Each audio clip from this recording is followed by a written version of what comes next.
And this is the week North Korea promised to invite foreign reporters to come and witness the end of Pyongyang's nuclear test site in Punggye-ri. But according to our Lee Jiwon, uncertainty looms for South Korean journalists, with the regime still not responding to their visa application. A total of 8 South Korean reporters left for Beijing on Monday to cover North Korea's dismantling of its nuclear test site. But Pyongyang has still not accepted their visa application, which Seoul's Unification ministry sent again on Monday morning.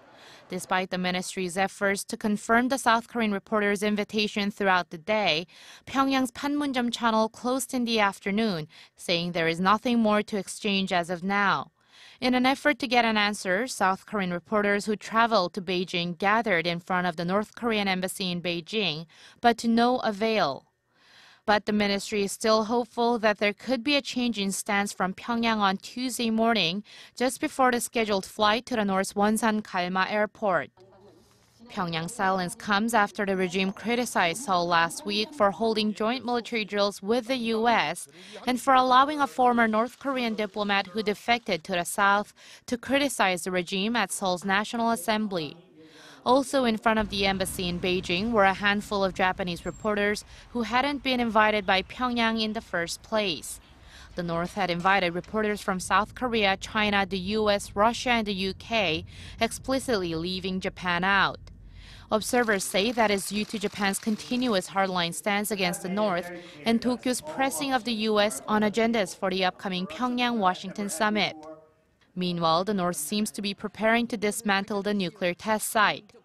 U.S.-based North Korea monitoring website 38 North reported that satellite images show that several key operational support buildings at the nuclear test site have been taken down, and some of the rails for the mining carts that go in and out of the tunnels have also been removed. What's also notable is that 4 rows of small structures placed on the hillside some 200 meters south of the site's west portal have become much more visible. While their purpose remains unclear, it's thought they could have been built for the reporters to safely watch the test site being demolished.